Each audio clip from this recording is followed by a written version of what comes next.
Happy 2024. Welcome. You're now listening to QD Clinics, Lessons from the Clinic. I'm Dr. Jack Cush with RheumNow. QD Clinics is brought to you by RheumNow.live 2024, coming up in a few weeks. Today's case is kind of what I did over the Christmas holidays. I was around a lot of family and friends. I had a lot of appointments, shall we say, or sidebar discussions, or can I see you? I want to ask you a few questions. And, usually these are hushed tone, cornered conversations at holiday parties where I've drank too much eggnog. And the topic is always the same. I want to ask you if I have arthritis. Like we don't want anybody to know. And if you're in the biz, you get this question a lot. It happens incidentally when people say, "Oh, I have arthritis. I'm gonna need you," or "You should look at me. I'm a bad case." And the fact is, everybody gets aches and pains, and often thinks of it as arthritis, and often thinks it's the beginning of the end, and the degeneration of their being has come into play. And they want you to help them. And I think you should help them. I mean, this is easy for you. You're an expert at pattern recognition. In 3 questions, you know what you're up to here. You can answer that, this consult in probably 20 seconds if you want to shoot from the hip, and a minute and 20 if you want to be 100% accurate, and you will be. I want to give you my insights as to how I handle this. First, you know that, in the United States, 130 million people have musculoskeletal complaints according to the CDC, but only 58 million have self-diagnosed arthritis. That means, 2.5 to 1 more likely to have a non-arthritis musculoskeletal complaint, right? Meaning, and we know the vast majority of musculoskeletal complaints that present in primary care and even to a rheumatologist are periarticular rather than being articular. And most of those periarticulars are injury and overuse syndromes, right? And then there's a healthy number of fibromyalgia. Right off the bat, the first question is, where do you hurt?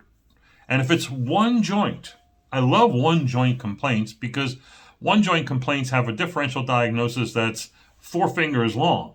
It's either septic, or it's crystal, or it's fracture, or it's injury. And I'll put overuse involved in that. One joint, never spread, chronic, it's going to be one of those 4, right?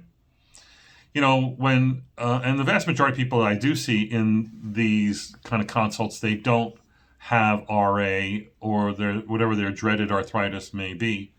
And I think that, when you're seeing them, you should look for certain red flags. Red flags would be low back pain. Never going to be RA or inflammatory. Could be, but almost never. Look for FM clues, meaning that they sleep poor, they have a history of anxiety or depression, or they're on antidepressants, or they've been previously diagnosed with fibromyalgia. If they have fevers, again, it's a whole new differential diagnosis. And lastly, if they have episodic joint complaints as opposed to daily or progressive joint complaints, that's a totally different diagnosis. When it's not RA, it's, again, most likely going to be periarticular injury, overuse, rarely going to be other diagnoses like OA, CPPD, psoriatic arthritis, PMR, etc. So what are the things I look for in my 60-second consults? I can diagnose someone at the checkout counter at the grocery store. Just show me your hands. Put them up like that. Show me the one that you think is swollen, and I'm 9 times out of 10, it's not swollen by my inspection. So we differ on that, and I'm more likely to be right than wrong because I've done this a million times. But inspection and looking for obvious swelling. And then when it's obvious swelling, the swelling of degenerative disease, Heberden's and Bouchard's nodes, versus RA, fusiform, certain joint patterns that you would see with RA or PSA, right? So whether it's PIP, MCP, or DIP, PIP, you have your own differential diagnosis. Second thing I like to ask about is, have you ever had carpal tunnel syndrome? Do you currently have carpal tunnel syndrome? Because that's frequently associated with inflammatory arthritis, most likely RA, less likely PSA. Third thing is, find if they have range of motion problems or clear-cut contractures. People have finger contractures, probably had inflammatory arthritis that preceded it. That could be other things, including isolated finger contractures and a Dupuytren's contracture. But finger contractures or contractures of other joints and limitations, especially elbows, wrists, shoulders, and ankles, really tells you that there has been prior damage and or inflammation going on there.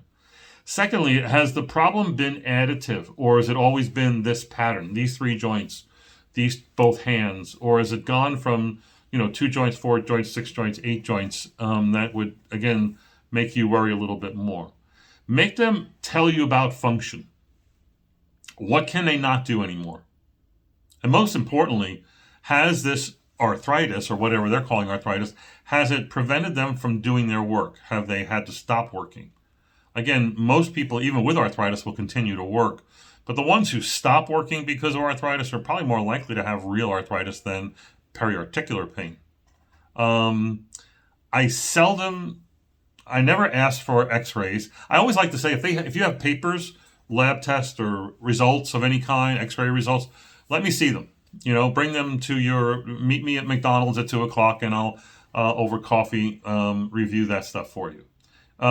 So I'll look at it, but I will probably almost never in one of these sidebar consultations ask to do labs or even do x-rays. So seldom will I do labs. I never will do x-rays on a consult like this. I like to review what they've had, because then I can factor it into, what I'm going to tell them. And you're there to give them the good news or the hard news. And most often this is going to be good news. If they've previously been diagnosed as having psoriatic arthritis, rheumatoid arthritis, and have been treated, and you're doubting that, don't crush them with your negative diagnosis. You need to give them time. Say, I'm concerned. I think that maybe you don't have it anymore, or that maybe it may have gone into remission. I'm going to recommend that you see a rheumatologist and get these things done, and let time get the right diagnosis in that person. If they've never had a diagnosis, rush to judgment. Boom. You don't have RA or PSA like your grandmother did. You have overuse pain because you're a carpenter, or because you do needlepoint too much, or whatever the reason is. And give them a plan as to how they can self-manage this and or get an evaluation. This is my approach to, do I have arthritis? We'll see you at RheumNow.live, January 27 and 28 in Dallas, or online.